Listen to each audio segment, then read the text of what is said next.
जय मसीह की दोस्तों, आप सबको स्वतंत्रता दिवस की हार्दिक शुभकामनाएं।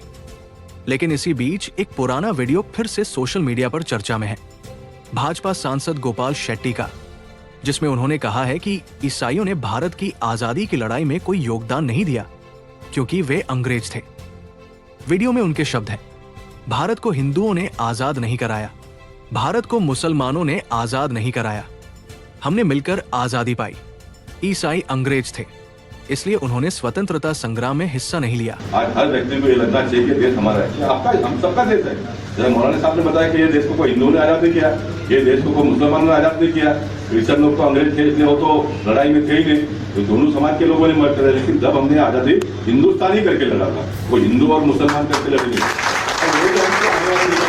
आगे ले जाना पड़ेगा। सांसद श्री गोपाल शेट्टी ने हिंदुस्तान के क्रिश्चियन कम्युनिटी के खिलाफ जिस प्रकार का बयान दिया है वो बहुत ही निंदनीय है।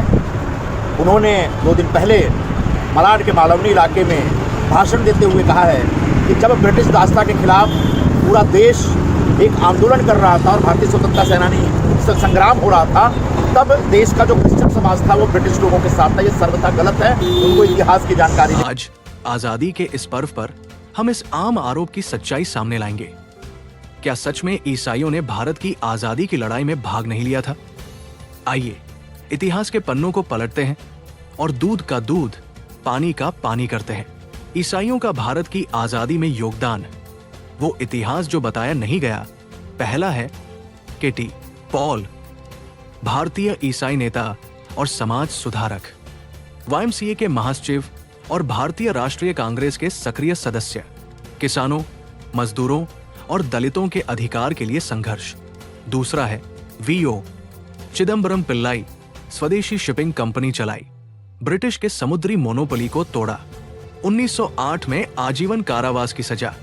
तीसरा है Annie Besant, home rule movement की संस्थापक, भारतीय राष्ट्रीय कांग्रेस की पहली महिला अध्यक्ष, आत्मशासन की मांग को देशव्यापी आंदोलन बनाया। अगला है जॉर्ज जोसेफ, जिसे केरल गांधी कहता है, पत्रकार और स्वतंत्रता सेनानी, वाइकम सत्याग्रह में सक्रिय, मंदिर प्रवेश आंदोलन का नेतृत्व, कई बार जेल गए।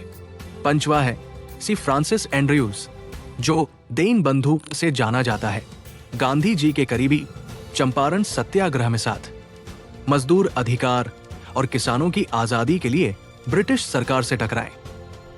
दोस्तों, ये सिर्फ कुछ नाम है। ऐसे सैकड़ों ईसाई पुरुष और महिलाएं थीं जिन्होंने अपना समय, धन, आराम और जान तक भारत की आजादी के लिए लगा दी। ईसाई केवल प्रार्थना सभाओं में नहीं, बल्कि जेलों में, सत्याग्रह में और जन आंदोलनों में भी मौजूद थे।